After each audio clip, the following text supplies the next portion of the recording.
¿Me invitas? No te reconozco, Salvador.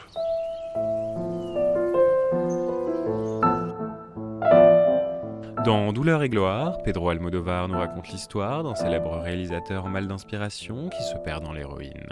Et c'est indispensable. Pourquoi ? ¿Por qué no la presentaste en el estreno? Porque tú me lo prohibiste, maricón. Pour Antonio Banderas. L'acteur, primé au dernier festival de Cannes, incarne parfaitement celui qu'il a révélé au cinéma. Évoluant dans un appartement à la fois ultra kitsch et ultra design, dominant de rouge, pourpre et bleu criard, l'acteur ne fait qu'un avec le décor, comme s'il y avait tous les rôles d'Almodóvar dans sa tête et toutes les couleurs de son cinéma dans le décor. Tellement que le rouge déborde de l'écran, tellement que ce corps et ce décor deviennent très vite une immense boîte à souvenirs. Salvador, me emociona mucho que me hayas instalado en la habitación de tu madre.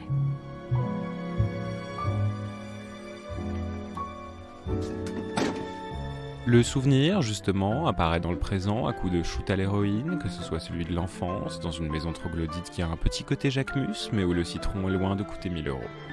Jacinta, has dejado la cueva preciosa. Uy, y esa luz, Dios mío, qué maravilla. A veces llueve.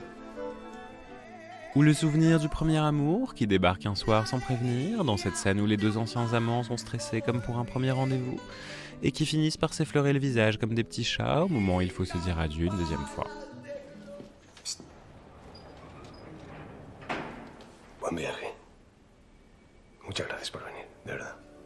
Et parce qu'on est chez Almodóvar, il y a aussi la force du premier désir, quand enfant on se rend compte pour la première fois de la puissance de la sexualité sans pouvoir y mettre de mots.